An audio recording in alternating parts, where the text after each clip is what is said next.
So this lockdown has, definitely made us think about areas where we are good at, our strengths and areas which we can really work on. I'll just quickly jump on to the first question, which is, should law students be concerned about how the pandemic will affect their education and future career prospects? Well, this is indeed a very challenging time for the legal industry as well as for the world economy. But to my mind, there is no real reason to worry.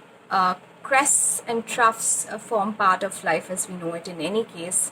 And this situation, in my view, shouldn't be treated any different in that sense. I think the outlook on education is extremely positive, and they should not be concerned in the slightest. A huge digital transformation is underway, and this change is really here to stay. While this corona pandemic may be incalculably tragic, it should have limited long-term impact on the legal field. Unlike the Great Recession, which was caused by structural weaknesses in the financial markets. So I wouldn't say students really need to be concerned, but what is needed is that they need to condition themselves and also learn to accept that things have changed. Last few months, we've seen a major shift, in the way teaching and learning has been going on. We are all working remotely. We are all working, in the online mode. And I think this is going to be the new way for the next few months. So it's only smart to adapt and try and function in this environment. There is not a single sphere that I can imagine where lawyers do not have a role to play. But let's break it down into 5 buckets, 5 major buckets: in-house legal services, litigation, advisory, newer areas, academics, and drafting of new laws. Also an uptick in fresh practice areas such as employment, cybersecurity, privacy, insurance, etc. There are also newer issues in M&A that are bound to arise. That said, there is a little bit of a slowdown in M&A activity. It is therefore a good idea perhaps to invest and equip yourself vis-a-vis these emerging practice areas and keep track of developments in this space if it is of interest. And as far as career prospect goes, I think it's fair to expect that this pandemic is going to have some short-term impact on not only law firms, but I think organizations across the globe. You're going to have job offers be deferred, if not withdrawn or cancelled. And I think it's only smart if students, start thinking about alternatives that they can do in these months. Probably look at, working with a non-profit organization, or look at pursuing an online degree course, or even a master's course. So I think it's important to keep yourselves busy, and rather than fret about what's going to happen next.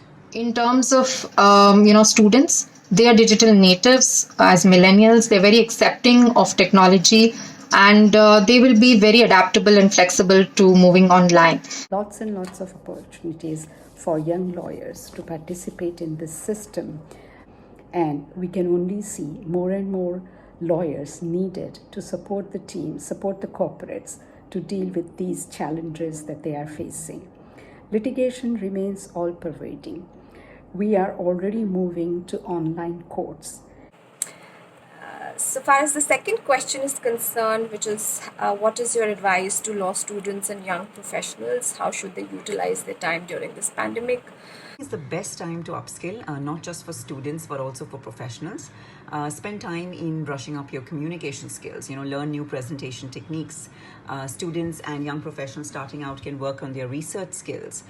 Use platforms like NotJustLex or Coursera, edX, Khan Academy. They have hundreds of courses which one can refer to.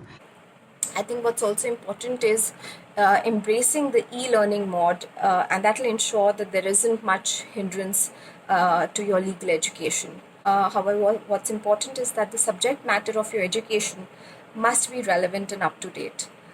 Try and be more flexible and agile. What do I mean by that? Well, depending on how the situation unfolds, companies may want to reevaluate their immediate hiring needs.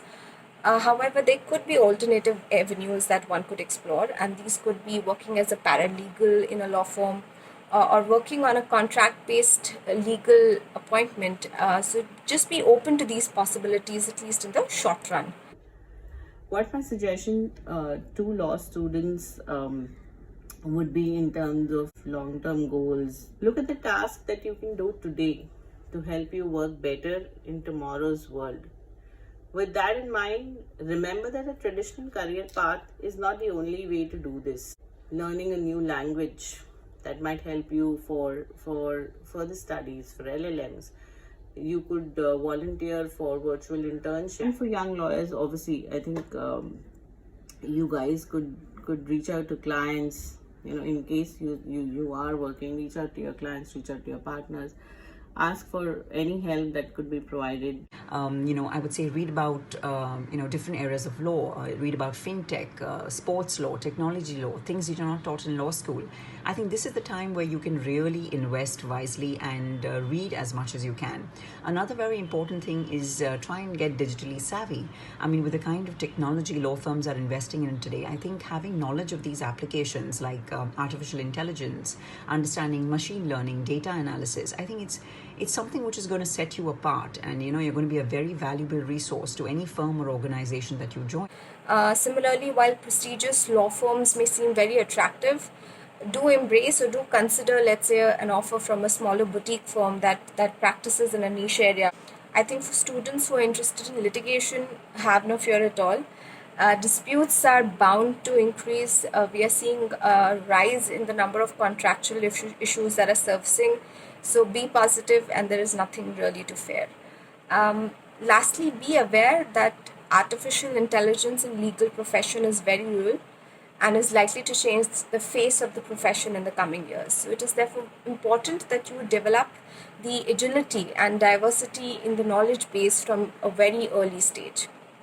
With partnering with the senior lawyers and being helpful, newer laws and areas such as cyber laws, data protection, data privacy will offer another set of opportunities.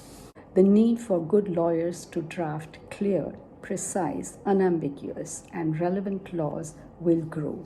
All in all, these are immense opportunities, and this is a time in history of India where you all would contribute to building modern and strong India through your legal capabilities. Focus on your own learning and development. So start with the start, really, at the basics. You would be self-aware of your own strengths and weaknesses. You would know that possibly, you need to focus on something maybe as simple as verbal communication, or, improving and honing your research skills, your drafting capabilities. Continue your learning in the online and digital format, because internships in the virtual format are the new normal, and several firms, corporations, etc. have already gone that way. I would also think that things are about to get a little bit more competitive than they possibly already were. So expand the depths of your knowledge beyond conventional legal traditional knowledge. Look at new areas, and we are looking at possibly innovation. We are looking at legal tech. We are looking at design thinking and so many newer concepts and things. So I would advise you to look at, social media of large law firms that you find aspirational, or, corporates, etc., that may be putting out some material in this space. I think some of the points I've already covered, but just to make it a little more bullet pointed for you. First is, and there's no prizes for guessing that, build your knowledge base. This is completely non-negotiable in our profession. Second is learn to be business savvy. Clients are much more sophisticated now and seek all-rounded advisors who don't really throw the book at them. Third is do virtual internships. A lot of law firms and chambers are offering that. And last on my list, at least for today, is develop the habit of writing. I believe the best way to learn anything comprehensively is to write about it. I think all in all, keep calm and carry on. Don't let these short-term difficulties determine or rather obscure your long-term goals.